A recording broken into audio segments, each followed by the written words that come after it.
Insulating material ಅಂದ್ರೆ ಏನು? Insulating material ಅಂದ್ರೆ ಏನಕ್ಕೆ ಬಳಸ್ತೀವಿ ನಾವು ಯಾವುದೇ ಒಂದು ಎಲೆಕ್ಟ್ರಿಕಲ್ ಮೋಟಾರ್ಸ್ ಗಳನ್ನ ತಗೊಂಡ್ರೆ ನಾವು ವೈಂಡಿಂಗ್ ಅನ್ನ ಕಂಪಲ್ಸರಿ ಮಾಡಿರ್ತಾರೆ ಅಲ್ವಾ? ಆ ವೈಂಡಿಂಗ್ ಅನ್ನ ನಾವು ಮಾಡ್ಬೇಕಾದ್ರೆ ಪ್ರಾಪರ್ ಸೆಲೆಕ್ಷನ್ ಆಗಿ ನಾವು ಇನ್ಸುಲೇಟಿಂಗ್ ಮೆಟೀರಿಯಲ್ ಚೂಸ್ ಮಾಡ್ಬೇಕಾಗುತ್ತೆ. ಹಾಗಿದ್ರೆ ಯಾಕೆ ನಾವು ಅದನ್ನ ಪ್ರಾಪರ್ ಆಗಿ ಚೂಸ್ ಮಾಡ್ಬೇಕಪ್ಪ ಅಂದ್ರೆ, ಒಂದು ಇನ್ಸುಲೇಟಿಂಗ್ ಮೆಟೀರಿಯಲ್ ಒಂದು ಎಲೆಕ್ಟ್ರಿಕಲ್ ಎಕ್ವಿಪ್ಮೆಂಟ್ ಅನ್ನ ಜೀವನ ಅವಧಿಯನ್ನ ತಿಳಿಸುತ್ತೆ. ಅಂದ್ರೆ ಏಜಿಂಗ್ ಫ್ಯಾಕ್ಟರ್ಸ್ ಅನ್ನ ತಿಳಿಸುತ್ತೆ, ಎಷ್ಟು ದಿವಸ ಎಷ್ಟು ವರ್ಷ ಬಾಳಿಕೆ ಬರುತ್ತೆ ಅನ್ನೋದನ್ನ. ಸೊ ಹಾಗಾಗಿ ನಾವು ಈ ಒಂದು ಇನ್ಸುಲೇಟಿಂಗ್ ಮೆಟೀರಿಯಲ್ಸ್ ಗಳನ್ನ ಯಾವ ಫ್ಯಾಕ್ಟರ್ ಮೇಲೆ ಸೆಲೆಕ್ಟ್ ಮಾಡ್ತೀವಿ ಅಂತ ಡಿಪೆಂಡ್ ಆಗಿರುತ್ತಪ್ಪ ಅಂತ ಅಂದ್ರೆ, ಒಂದು ಟೆಂಪರೇಚರ್ ಮೇಲೆ ಡಿಪೆಂಡ್ ಆಗಿರುತ್ತೆ, ಇನ್ನೊಂದು ಎಲೆಕ್ಟ್ರಿಕಲ್ ಅಂಡ್ ಮೆಕ್ಯಾನಿಕಲ್ ಸ್ಟ್ರೆಂತ್ ಮೇಲೆ ಡಿಪೆಂಡ್ ಆಗಿರುತ್ತೆ, ವೈಬ್ರೇಷನ್ ಮೇಲೆ ಡಿಪೆಂಡ್ ಆಗುತ್ತೆ, moisture and dirt and chemical reaction ಇವುಗಳ ಮೇಲೆ ಇನ್ಸುಲೇಟಿಂಗ್ ಮೆಟೀರಿಯಲ್ ಏನು ಅಂತ ಹೇಳ್ತೀನಿ ಆ ಒಂದು ಮೋಟಾರಿನ ಏಜಿಂಗ್ ಫ್ಯಾಕ್ಟರ್ಸ್ ಅಥವಾ ವೈಂಡಿಂಗ್ ಫ್ಯಾಕ್ಟರ್ಸ್ ಡಿಪೆಂಡ್ ಆಗಿರುತ್ತೆ. ಸೊ ಯಾವ್ದ್ರ ಮೇಲೆ ಡಿಪೆಂಡ್ ಆಗಿರುತ್ತೆ age factors of insulating equipment? Moisture ಕಾಣಿಸ್ತಿದೆ ಅಲ್ಲ screen? Temperature, electrical and mechanical, vibration and dirt and chemical reaction ಮೇಲೆ ಡಿಪೆಂಡ್ ಆಗಿರುತ್ತೆ. ಸೊ ನೆಕ್ಸ್ಟ್ ಇನ್ಸುಲೇಟಿಂಗ್ ಮೆಟೀರಿಯಲ್ ಗಳನ್ನ ಕ್ಲಾಸಿಫಿಕೇಶನ್ ಮಾಡ್ತಾರೆ. ವೈಂಡಿಂಗ್ ಮಾಡುವಾಗ ಇನ್ಸುಲೇಟಿಂಗ್ ಮೆಟೀರಿಯಲ್ ನ ಕ್ಲಾಸಿಫಿಕೇಶನ್ ಮಾಡ್ತಾರೆ. ನಾವು ಈಗಾಗಲೇ ತಿಳ್ಕೊಂಡಾಗ ಟೆಂಪರೇಚರ್ ಮೇಲೆ ಡಿಪೆಂಡ್ ಆಗಿರುತ್ತೆ ಅಂತ ಹೇಳುತ್ತೆ ಅಲ್ವಾ? So temperature encountered in electrical equipment and operators very often decide the aging factor for insulating material of the system. So temperature ಮೇಲೆ ತುಂಬಾನೇ ಡಿಪೆಂಡ್ ಆಗಿರುತ್ತೆ ಎಲೆಕ್ಟ್ರಿಕಲ್ ಎಕ್ವಿಪ್ಮೆಂಟ್ ಮತ್ತೆ ಆಪರೇಟರ್ಸ್. ಹಾಗಾಗಿ ಇನ್ಸುಲೇಟಿಂಗ್ ಮೆಟೀರಿಯಲ್ ಏಜಿಂಗ್ ಫ್ಯಾಕ್ಟರ್ ಗಳನ್ನ ನಾವು ಸಿಸ್ಟಮ್ ಅಲ್ಲಿ ಕಂಡುಹಿಡ್ಕೋಬೇಕಾಗುತ್ತೆ. ಒಂದು thermal classification ಮಾಡ್ತೀವಿ ಅಂದ್ರೆ ಟೆಂಪರೇಚರ್ ಬಂದು ಥರ್ಮಲ್ ಅಂತ ಹೇಳ್ತೀವಿ. We have provides useful and have been accepted. ಇದನ್ನು ನಾವು ಒಪ್ಕೊಳ್ಳುವಂಥದ್ದು. ವಾತಾವರಣ ಬದಲಾದಂಗೆ ನಮಗೆ ಟೆಂಪರೇಚರ್ ವ್ಯತ್ಯಾಸ ಆದಂಗೆ ಇನ್ಸುಲೇಟಿಂಗ್ ಮೆಟೀರಿಯಲ್ಸ್ ಕೂಡ ಹಾಳಾಗೋದು ಅಥವಾ ಯೂಸ್ ಆಗೋದನ್ನ ನಾವು ತಿಳ್ಕೊಬೇಕು. ಸೊ ಹಾಗಾಗಿ ಎಲ್ಲವನ್ನು ಕೂಡ ನಾವು ಟೆಂಪರೇಚರ್ ಮೇಲೆ ಡಿಪೆಂಡ್ ಆಗಿದೆ ಅನ್ನೋದನ್ನ ತಿಳ್ಕೊತೀವಿ. ಹಾಗೆ insulating materials used for windings are classified according to their ability to withstand a particular range of temperature. So ಅಂದ್ರೆ ಯಾವ ಟೆಂಪರೇಚರ್, ಈಗ ನಾವು ಫಾರ್ ಎಕ್ಸಾಂಪಲ್ ಮೋಟರ್ ಅಲ್ಲಿ ಅತಿ ಹೆಚ್ಚು ಹೀಟ್ ಅಪ್ ನಾವು ಕೊಟ್ಟಾಗ ಅಂದ್ರೆ ರನ್ನಿಂಗ್ ಜಾಸ್ತಿ ಮಾಡಿದಾಗ ವೈಂಡಿಂಗ್ ಪ್ರಾಪರ್ ಆಗಿ ಬಳಸಲಿಲ್ಲ ಅಂತ ಅಂದ್ರೆ, ಆ ಇನ್ಸುಲೇಟಿಂಗ್ ಮೆಟೀರಿಯಲ್ ಸರಿ ಬಳಸಲಿಲ್ಲ ಅಂದ್ರೆ ಏನಾಗ್ಬೋದು, ಎರಡು ವೈಂಡಿಂಗ್ ಗಳ ನಡುವೆ ನಮಗೆ ಕಾಂಟ್ಯಾಕ್ಟ್ ಆಗೋ ಸಾಧ್ಯತೆ ಇರುತ್ತೆ. ಸೊ ಪೇಪರ್ ಹಾಕಿರ್ಬೋದು, ಮೈಕಾ ಹಾಕಿರ್ಬೋದು, ನಮಗೆ ಗೊತ್ತಿಲ್ಲ ಅಲ್ವಾ? ಸೊ ಯಾವ್ದನ್ನಾದ್ರೂ ಹಾಕಿರ್ತಾನೆ ಇನ್ಸುಲೇಟಿಂಗ್ ಮೆಟೀರಿಯಲ್. ಸೊ ಆ ಮೆಟೀರಿಯಲ್ಸ್ ಎರಡು ವೈಂಡಿಂಗ್ ಗಳ ನಡುವೆ ಯಾವುದೇ ಟೆಂಪರೇಚರ್ ವೇರಿಯೇಷನ್ ಆದಾಗ ತಡ್ಕೊಂಡಿರುತ್ತೆ. ಅಕಸ್ಮಾತ್ ಟೆಂಪರೇಚರ್ ವೇರಿಯೇಷನ್ ಆಗುತ್ತೆ ಅಂತ ಅಂದ್ರೆ ಆ ವಿಸ್ಟ್ಯಾಂಡಿಂಗ್ ಕೆಪಾಸಿಟಿ ಏನಾರ ಆ ಮೆಟೀರಿಯಲ್ ತಡ್ಕೊಳ್ಳಿಲ್ಲ ಅಂದ್ರೆ ಇನ್ಸುಲೇಟಿಂಗ್ ಅವಾಗ ಏನಾಗುತ್ತೆ, ಅದು ಹಾಳಾಗೋ ಸಾಧ್ಯತೆ ಇದೆ. ಹಾಗಾಗಿ ಯಾವುದೇ ಒಂದು ಇನ್ಸುಲೇಟಿಂಗ್ ಮೆಟೀರಿಯಲ್ಸ್ ತಗೊಂಡ್ರೆ ಕ್ಲಾಸಿಫಿಕೇಶನ್ ಯಾವಾಗಲೂ ಕೂಡ ಯಾವ್ದ್ರ ಮೇಲೆ ಡಿಪೆಂಡ್ ಆಗಿರುತ್ತೆ, ಆ ಟೆಂಪರೇಚರ್ ರೇಂಜ್ ಮೇಲೆ ಡಿಪೆಂಡ್ ಆಗಿರುತ್ತೆ.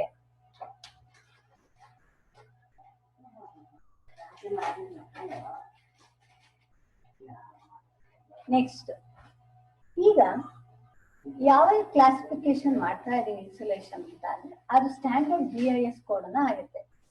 ಸೊ 1271 ಇಂದ 1985 PSI ಕೋಡ್ ಅಲ್ಲಿ ಇದನ್ನ ಟೆಂಪರೇಚರ್ ನ ನಮಗೆ ಲಿಸ್ಟ್ ಅನ್ನ ಕೊಟ್ಟಿದೆ. ಸೊ ಇದಾಗಿ ಇದರಲ್ಲಿ ಪರ್ಟಿಕ್ಯುಲರ್ ಟೆಂಪರೇಚರ್ ನ ಹೇಳುತ್ತೆ, ಇಂಥ ವಸ್ತು ಬಳಸಿದ್ರೆ ಇಷ್ಟು ಟೆಂಪರೇಚರ್ ನ ಇದಕ್ಕೆ ಸ್ಟ್ಯಾಂಡರ್ಡ್ ಮಾಡ್ಕೊಳ್ಳುತ್ತೆ ಅಂತ. ಹಾಗಾಗಿ ಈ temperature is not exceeded, it will ensure the economic life or installation of the equipment and the usual condition of the services. So ಅಂದ್ರೆ ಆ ಏನ್ ಟೆಂಪರೇಚರ್ ಹೇಳಿದೆ, ಈಗ ಒಂದು ಮೈಕಾ ಯೂಸ್ ಮಾಡಿದ್ರೆ ಎಷ್ಟು ಟೆಂಪರೇಚರ್ ವಿಸ್ಟ್ಯಾಂಡ್ ಮಾಡಬಹುದು, ಅಥವಾ ಪ್ಲಾಸ್ಟಿಕ್ ಯೂಸ್ ಮಾಡಿದ್ರೆ ಎಷ್ಟು, PVC ಯೂಸ್ ಮಾಡಿದ್ರೆ ಎಷ್ಟು ಇನ್ಸುಲೇಟಿಂಗ್ ಮೆಟೀರಿಯಲ್, ಅವುಗಳ ಒಂದು ಲಿಸ್ಟಿಂಗ್ ಏನ್ ಕೊಟ್ಟಿದ್ದಾರೆ, ಆ ಒಂದು ವಿಸ್ಟ್ಯಾಂಡಿಂಗ್ ಕೆಪಾಸಿಟಿ ಆಫ್ ಟೆಂಪರೇಚರ್ ಏನಿದೆ ಅಷ್ಟನ್ನ ಮಾತ್ರ ನಾವು ನೀಡ್ಬೇಕಾದ್ರೆ, ಅದಕ್ಕಿಂತ ಜಾಸ್ತಿ ಆಯ್ತು ಅಂದ್ರೆ ಅದ್ರ ಲೈಫ್ ಏನಾಗುತ್ತೆ, ಹಾಳಾಗುತ್ತೆ. ಯಾವಾಗ ಇನ್ಸುಲೇಟಿಂಗ್ ಮೆಟೀರಿಯಲ್ ಲೈಫ್ ಹಾಳು ಮಾಡಾಯ್ತಾ ಆಗ ಮೆಟೀರಿಯಲ್ಸ್ ಏನಿದೆ ನಮ್ದು ಎಕ್ವಿಪ್ಮೆಂಟ್ ಏನಿದೆ ಅದು ಕೂಡ ತನ್ನ ಲೈಫ್ ಅನ್ನ ಕಳ್ಕೊಂಡ್ಬಿಡುತ್ತೆ. ಸೊ ಹಾಗಾಗಿ one must also take into the account of other factors like vibration. So ನಮ್ಮ ಮೋಟಾರ್ಸ್ ವೈಬ್ರೇಷನ್ ಆಯ್ತು ಅಂತ ಅಂದಾಗ ನಮಗೆ ಏನಾಗುತ್ತೆ, ಆ ಇನ್ಸುಲೇಟಿಂಗ್ ನಡುವೆ ನಮಗೆ ಫಾಲ್ಟ್ ಅಂದ್ರೆ ಇನ್ಸುಲೇಷನ್ ಹಾಳಾಗೋ ಸಾಧ್ಯತೆ ಇರುತ್ತೆ. ಇನ್ನೊಂದು ಡರ್ಟಿ ಕಂಡೀಷನ್ಸ್, ಅದ್ರಲ್ಲಿ ತುಂಬಾನೇ ಡರ್ಟಿ ಆಗಿತ್ತು ಅಂದ್ರೆ ಅವಾಗ್ಲೂ ಕೂಡ ನಮಗೆ ಈ ಒಂದು ಎಕ್ವಿಪ್ಮೆಂಟ್ ಹಾಳಾಗೋ ಸಾಧ್ಯತೆ. ಹಾಗೆ ಪ್ರೆಸೆನ್ಸ್ ಆಫ್ ಕೆಮಿಕಲ್ಸ್, ಯಾವ್ದಾದ್ರು ಕೆಮಿಕಲ್ಸ್ ಆಯಿಲ್ಸ್ ಅನ್ನ ಯೂಸ್ ಮಾಡಿ ಅದ್ರ ಮೇಲೆ ನಾವು ಪಾರ್ಟಿಕಲ್ಸ್ ಕೂತ್ಕೊಳ್ಳೋ ಮಾಡಿದ್ರೆ ಆಗ್ಲೂ ಕೂಡ ನಮಗೆ ಈ ಒಂದು ವಿಸ್ಟ್ಯಾಂಡಿಂಗ್ ಕೆಪಾಸಿಟಿ ಹಾಳಾಗುತ್ತೆ. ಹಾಗಾಗಿ ಯಾವಾಗ್ಲೂ ಕೂಡ ನಾವು ಈ ಮೇಲಿನ ಏನ್ ಲಕ್ಷಣಗಳನ್ನ ಹೇಳಿದ್ವಿ ಇವುಗಳ ಫ್ಯಾಕ್ಟರ್ಸ್ ನಾವು ಅರ್ಲಿಯರ್ ಆಗಿ ನಾವು ನೋಡ್ಬೇಕಾಗುತ್ತೆ ಬ್ರೇಕ್ ಡೌನ್ ಆಗೋಕ್ಕಿಂತ ಮುಂಚೆ. ಹಾಗಾಗಿ ಇನ್ಸುಲೇಟರ್ ಮೆಟೀರಿಯಲ್ಸ್ ಅನ್ನ ನಾವು ಗಮನ ಇಟ್ಟು ತಗೋಬೇಕಾಗುತ್ತೆ. Recognized classes of most commonly used insulating materials and the temperature is assigned in the table. So table 1 ಅಲ್ಲಿ ಈ ಮೆಟೀರಿಯಲ್ಸ್ ಗಳ ಮತ್ತು ಅದರ ಟೆಂಪರೇಚರ್ ಗಳನ್ನ ತೋರಿಸಿದೆ. ಆ ಟೆಂಪರೇಚರ್ಸ್ ಗಳನ್ನ ಟೇಬಲ್ 1 ಅಲ್ಲಿ ನಾವು ನೋಡ್ತೀವಿ.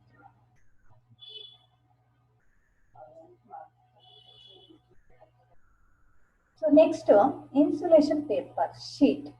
ಈ sheet insulation paper sheet figure ಕಾಣ್ತಿದ್ಯಾ?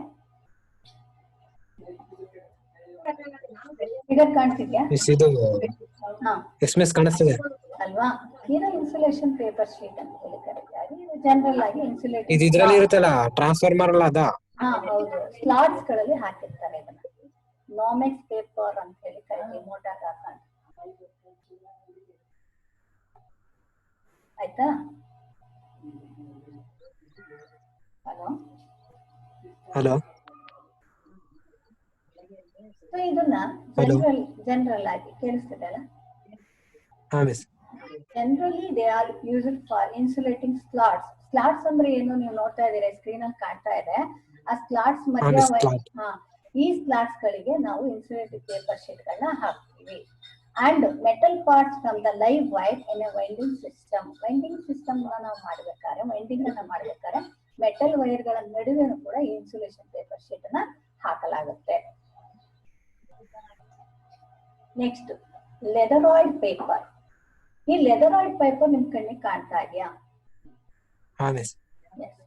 ಇದೊಂದು ಸ್ಪೆಷಲ್ ಪೇಪರ್ ಅಂತ ಕರಿತೀವಿ. ಇದಕ್ಕೆ ಏಜಿಂಗ್ ಇಸ್ ಬೆಟರ್, ಅಂದ್ರೆ ಆಯಸ್ ಜಾಸ್ತಿ, ಇದಕ್ಕೆ ತುಂಬಾ ದಿನ ಬಾಳಿಕೆ ಬರುತ್ತೆ ಅಂತ. ಹಾಗೆ ಇದಕ್ಕೆ ಡೈಎಲೆಕ್ಟ್ರಿಕ್ ಸ್ಟ್ರೆಂತ್ ಕೂಡ ಚೆನ್ನಾಗಿರುತ್ತೆ. So it is available in the colour of dark grey. So ಇಲ್ಲಿ ಕಾಣ್ತಾ ಇದೆ ಸ್ಕ್ರೀನ್ ಮೇಲೆ ನಿಮಗೆ ಆ ಫಿಗರ್ ಅಲ್ಲಿ ವೈಟ್ ಶೀಟ್ ಕಾಣ್ತಾ ಇಲ್ಲ, ಇದು ಗ್ರೇ ಕಲರ್ ಶೀಟ್ ಕಾಣ್ತಾ ಇದೆ. ಸೊ ಹಾಗಾಗಿ ಇದು ಡಾರ್ಕ್ ಗ್ರೇ ಕಲರ್ ಅನ್ನ ಹೊಂದಿರುತ್ತೆ. Special leatheroid paper colour is dark grey and bottle green ಅಲ್ಲಿ ಕೂಡ ಇದು ಸಿಗುತ್ತೆ. So it is used for a class A insulation scheme. ಈ ಕ್ಲಾಸ್ ಎ ಇನ್ಸುಲೇಷನ್ ಸ್ಕೀಮ್ ಅಂತ ಹೇಳಿದ್ರೆ ನೆಕ್ಸ್ಟ್ ಚಾರ್ಟ್ ಅಲ್ಲಿ ಕ್ಲಾಸ್ ಎ ಅಂದ್ರೆ ಯಾವ್ದಾದ್ರು ಬರುತ್ತೆ, ಕ್ಲಾಸ್ ಬಿ ಅಂದ್ರೆ ಯಾವ್ದು, ಕ್ಲಾಸ್ ಸಿ ಬಂದ್ರೆ ಯಾವ್ದು ಅಂತ ಹೇಳ್ತೀನಿ. ಅಲ್ಲಿ ಲಿಂಕ್ ಸಿಗುತ್ತೆ ಕ್ಲಾಸ್ ಎ ಇನ್ಸುಲೇಷನ್ ಅಂದ್ರೆ ಯಾವ್ದು ಅಂತ ಹೇಳಿ. ಲೆದರಾಯ್ಡ್ ಪೇಪರ್ ಯಾವ ಕಲರ್ ಅಲ್ಲಿ ಸಿಗುತ್ತೆ? ಗ್ರೇ. ಅಂಡ್ ಇನ್ನೊಂದು colour green. Bottle green. Next bottle green ಅಂದ್ರೆ ಎರಡು ಒಂದೇ ಅಲ್ಲ? ಇಲ್ಲ, ಗ್ರೇ ಅಂದ್ರೆ cement colour nearest. Coffee colour ಎಲ್ಲ ಇದೆಯಲ್ಲ ಅದೇ ಸಲ ಗ್ರೀನ್. ಬಾಟಲ್ ಗ್ರೀನ್ ಅಂದ್ರೆ ಬಾಟಲ್ ಗ್ರೀನ್ ಅಂದ್ರೆ ಡಾರ್ಕ್ ಕಲರ್ ಬರುತ್ತಲ್ಲ ಗ್ರೀನ್, ತುಂಬಾ ಡಾರ್ಕ್ ಬರುತ್ತಲ್ಲ ಅದು. Next press hap paper. ಇಲ್ಲಿ ಸ್ಕ್ರೀನ್ ಮೇಲೆ ಕಾಣ್ತಾ ಇದೆ, ರೌಂಡ್ ಸುತ್ತಿರೋ ಅಂತ ಒಂದು ಸರ್ಕಲ್ ಅಲ್ಲಿ ಕಾಣ್ತಾ ಇದೆ. ಪ್ರೆಸ್ ಹ್ಯಾಪ್ ಪೇಪರ್ ಅಂತ ಹೇಳಿ ಕರೀತೀವಿ. ಇದು ಕೂಡ ಹೈಲಿ ಗ್ಲೇಸ್ಡ್ ಅಂಡ್ ಪ್ರೆಸ್ಡ್ ಪೇಪರ್ ಆಗಿರುತ್ತೆ. ಅಂದ್ರೆ ಪೇಪರ್ ನ ಪ್ರೆಸ್ಸಿಂಗ್ ಜಾಸ್ತಿ ಇರುತ್ತೆ, ಗ್ಲೇಸ್ಡ್ ಆಗಿರುತ್ತೆ. ಗುಡ್ ಡೈಎಲೆಕ್ಟ್ರಿಕ್ ಸ್ಟ್ರೆಂತ್ ಅನ್ನ ಹೊಂದಿರುತ್ತೆ. ಹಾಗಾಗಿ it is available in yellow colour. ಯಾವ ಕಲರ್ ಅಲ್ಲಿ ಇರುತ್ತೆ? Press hap paper yellow colour. Note ಮಾಡ್ಕೊಳ್ಳಿ, ಒನ್ ವರ್ಡ್ ಆನ್ಸರ್ ಅಲ್ಲಿ ಕೇಳೋ ಸಾಧ್ಯತೆ ಇರ್ತಾರೆ. ಇನ್ನೂ ಬುಕ್ ಇಟ್ಕೊಂಡಿದ್ದೀರಲ್ಲ? Used for class A insulation ಅಲ್ಲಿ ಬಳಸಲಾಗುತ್ತದೆ. ತೋರಿಸ್ತೀರಾ ಫಿಗರ್ ಹೆಸರೇನು?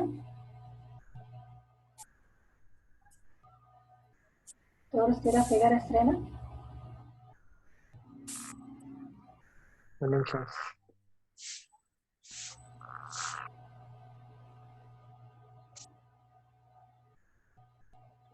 ಪರ್ಫಾನ್ paper. Press pan paper. Press pan paper. Screen ಚೆನ್ನಾಗಿ ಕಾಣಿಸಿಲ್ವಾ? Press pan paper.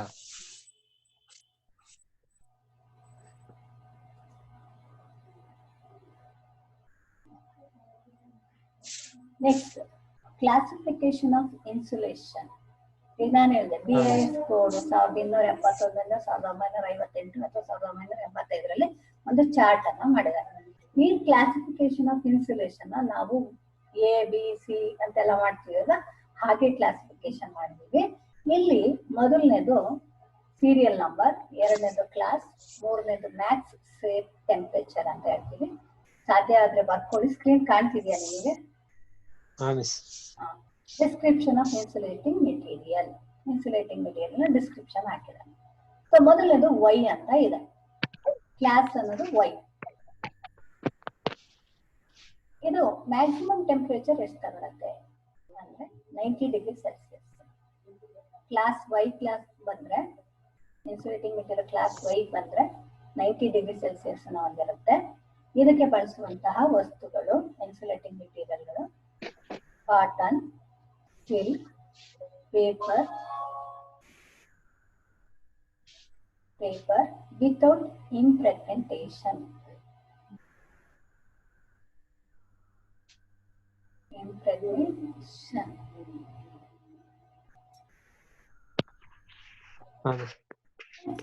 Next class A ಅಂತ ಬಂದ್ರೆ ಇದರ maximum temperature. Insulation class A ಅಂತ ಹೇಳಿದೆ ಅಲ್ವಾ ನಾನು ಮೇಲೆ ಹೇಳುವಾಗ, ಕ್ಲಾಸ್ A ಅಲ್ಲಿ ಬಳಸ್ತೀನಿ. ಅದು 105 ಡಿಗ್ರಿ ಸೆಲ್ಸಿಯಸ್ ಟೆಂಪರೇಚರ್ ಅನ್ನ ವಿಸ್ಟ್ಯಾಂಡಿಂಗ್ ಮಾಡ್ಕೊಳ್ಳುತ್ತೆ.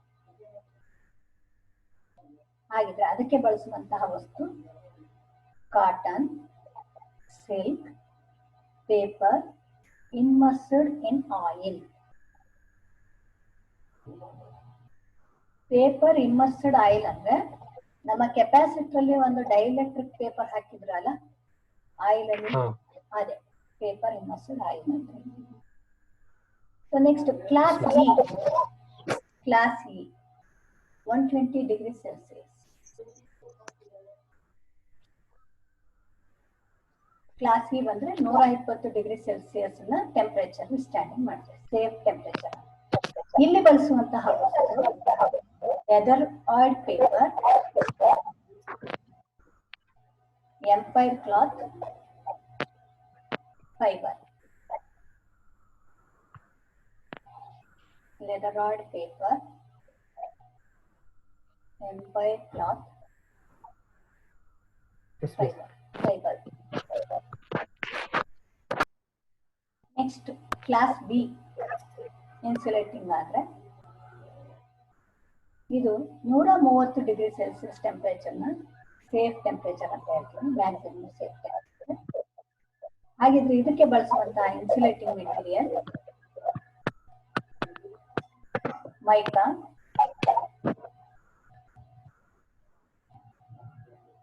Glass fibre, asbestos.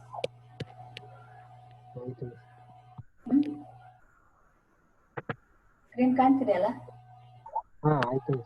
Next F class F ಆದ್ರೆ ನನ್ನ ವಾಯ್ಸ್ ಎಕೋ ಆಗ್ತಾ ಇದೆ. ಮಿಸ್ಸಿಲ್ಲ, ನನಗೆ ಕರೆಕ್ಟ್ ಆಗಿ ಕೇಳಿಸ್ತಿದೆ. ಹೌದಾ? Class F 155 degree Celsius temperature.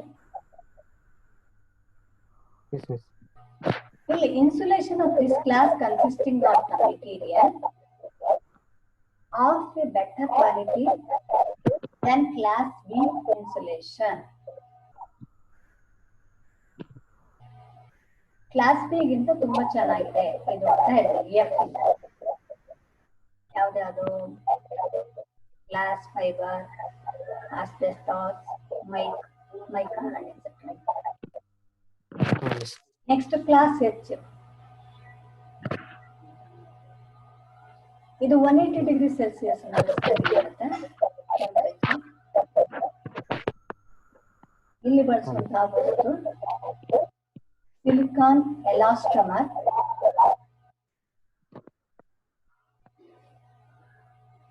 and combination of materials.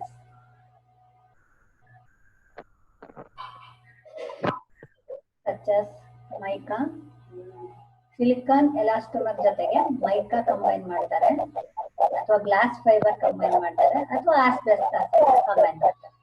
ಅದನ್ನ ಹೆಚ್ಚು ಕ್ಲಾಸ್ ಅಂತ ಹೇಳಿ.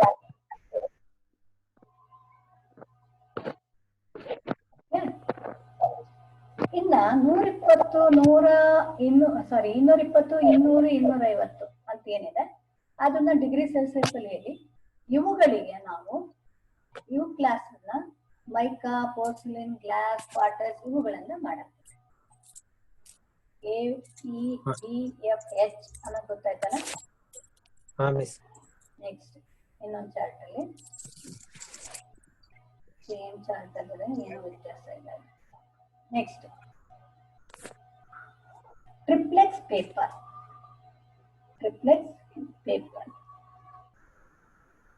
ಇದು ಲೇಯರ್ ಆಫ್ ಪಾಲಿಯೆಸ್ಟರ್ ಫಿಲಮ್ ಹೊಂದಿರುತ್ತೆ ಸರ್ಫೇಸ್ ಮೇಲೆ.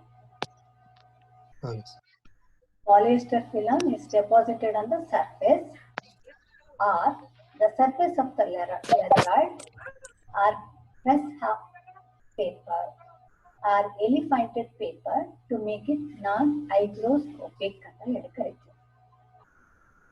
ಈ ಒಂದು ಟ್ರಿಪ್ಲೆಕ್ಸ್ ಪೇಪರ್ ಏನಿದೆಯೋ ಇದು ಲೆದರಾಯ್ಡ್ ಪೇಪರ್ ಅಥವಾ ಪ್ರೆಸ್ಡ್ ಫ್ಯಾನ್ ಪೇಪರ್ ಅಂತ ಈಗ ಆಲ್ರೆಡಿ ತಿಳ್ಕೊಂಡ್ವಲ್ಲ, ಅದ್ರ ಮೇಲೆ ಡೆಪಾಸಿಟ್ ಮಾಡಿರ್ತಾನೆ ಪಾಲಿಯೆಸ್ಟರ್ ಫಿಲಮ್ ನ ಒಂದು ಲೇಯರ್ ಆಗಿ ಡೆಪಾಸಿಟ್ ಮಾಡಿರ್ತಾನೆ. So normally one side of this paper is glazed and colours may be brown.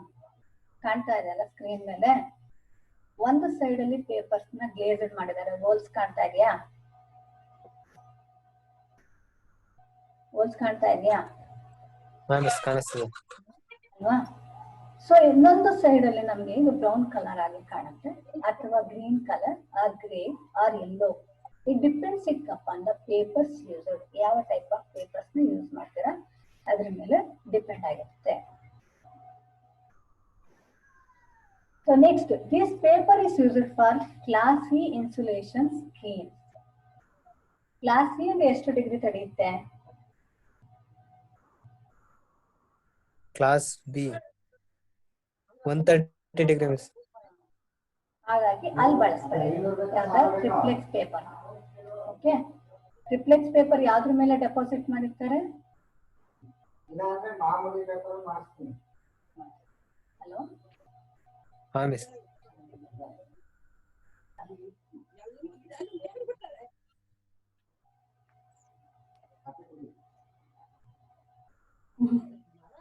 Next Melinex paper. ಇದು ಸಿಂಥೆಟಿಕ್ ಪೇಪರ್ ಆಗಿದೆ. ವೈಟ್ ಮಿಲ್ಕಿ ಕಲರ್ ಅಲ್ಲಿ ಇರುತ್ತೆ, ಮಿಲ್ಕಿ ವೈಟ್ ಇನ್ ಕಲರ್. ನಮ್ಮ ಮಾಮೂಲಿ ಶೀಟ್ ತರ ಕಾಣುತ್ತೆ. It is highly non hygroscopic ಅಂತ ಹೇಳಿ ಕರಿತೀವಿ and processes good electrical and mechanical strength ಅನ್ನ ಹೊಂದಿರುತ್ತೆ. It is used for class C and class B insulation scheme. E ಮತ್ತೆ B.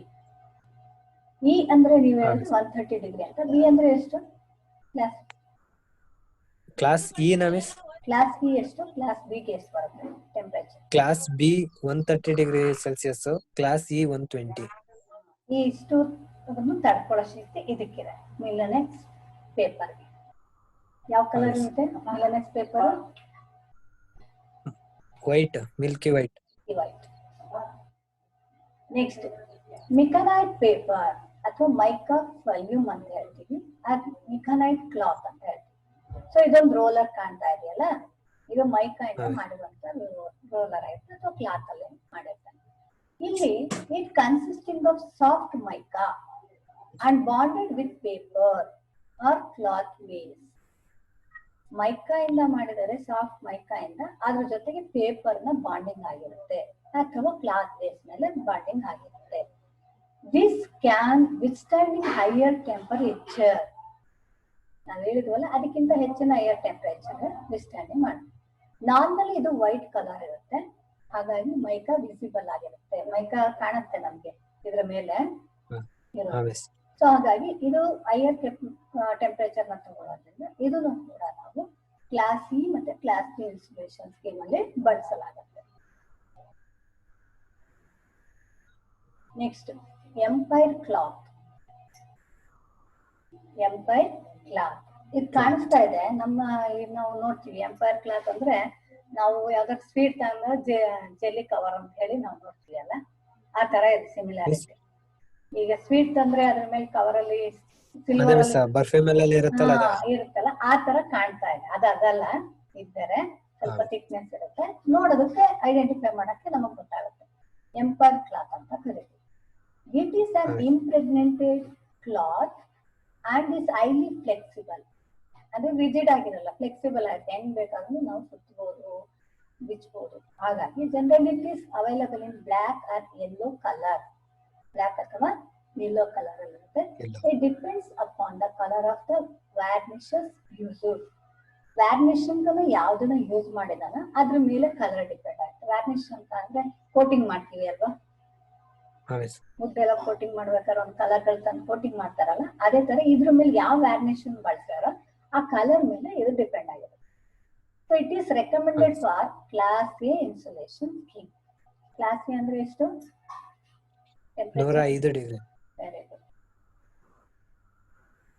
Next glass fibre cloth. Glass fibre cloth ಇದು ಅಲ್ವಾ? So ನೋಡ್ತಾ ಇದೀರಲ್ಲ, ಅದು ಸ್ಟ್ರಕ್ಚರ್ ಕಾಣ್ತಾ ಇದೆ, ಇದು ಕ್ಲಾತ್. ಗ್ಲಾಸ್ ಫೈಬರ್ ಕ್ಲಾತ್ ಇಂದ ಮಾಡಿರುವಂತದ್ದು.